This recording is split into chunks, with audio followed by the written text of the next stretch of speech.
एक पहाड़ी के नीचे घाटकोपर नाम का एक गांव था।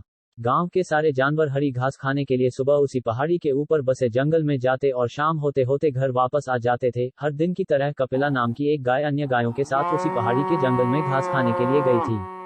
वह हरी घास खाने में इतनी ज्यादा प्रसन्न थी कि वह कब एक शेर की गुफा के पास पहुंच गई, उसे पता भी नहीं चला। कपिला शेर की दहाड़ सुनकर डर जाती है। जब वह अपने आसपास देखती है तो वहां दूर दूर तक उसको कोई भी दूसरी गाय नहीं दिखी। जब वह हिम्मत करके पीछे मुड़ी तो उसे सामने शेर खड़ा हुआ दिखाई दिया।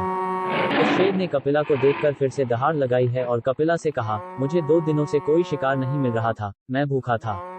शायद इसलिए भगवान ने मेरा पेट भरने के लिए तुझे मेरे यहाँ पर भेजा है।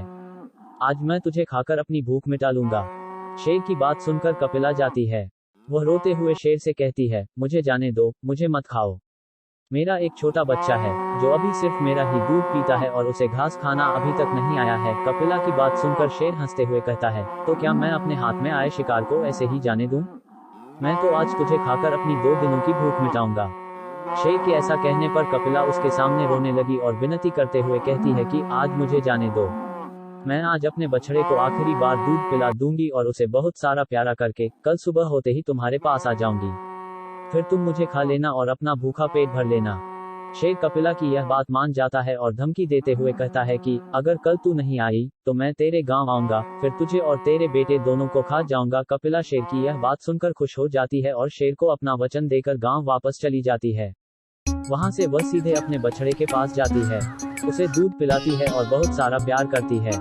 फिर बछड़े को शेर के साथ हुई सारी घटना बताती है और कहती है कि उसे अब अपना ख्याल खुद ही रखना होगा। वह कल सुबह होते ही अपना वचन पूरा करने के लिए शेर के पास चली जाएगी। अपनी माँ की बातें सुनकर बछड़ा रोने लगता है। दूसरे दिन सुबह होते ही कपिला जंगल की तरफ निकल जाती है और शेर की गुफा के सामने पहुंचकर शेर से कहती है, अपने वचन के अनुसार मैं तुम्हारे पास आ गई हूँ, अब तुम मुझे खा सकते हो। गाय की आवाज सुनकर शेर अपनी गुफा से बाहर निकल कर आता है और भगवान के अवतार में प्रकट होते हैं। वह कपिला से कहते हैं, मैं तो बस तुम्हारी परीक्षा ले रहा था, तुम अपने वचन की पक्की हो, मैं इससे बहुत प्रसन्न हुआ। तुम अब अपने घर और बछड़े के पास वापस जा सकती हो। कहानी से सीख हमें जान की बाजी लगाते हुए भी अपने दिए हुए वचन को पूरा करना चाहिए। यही हमारे दृढ़ व्यक्तित्व को दर्शाता है।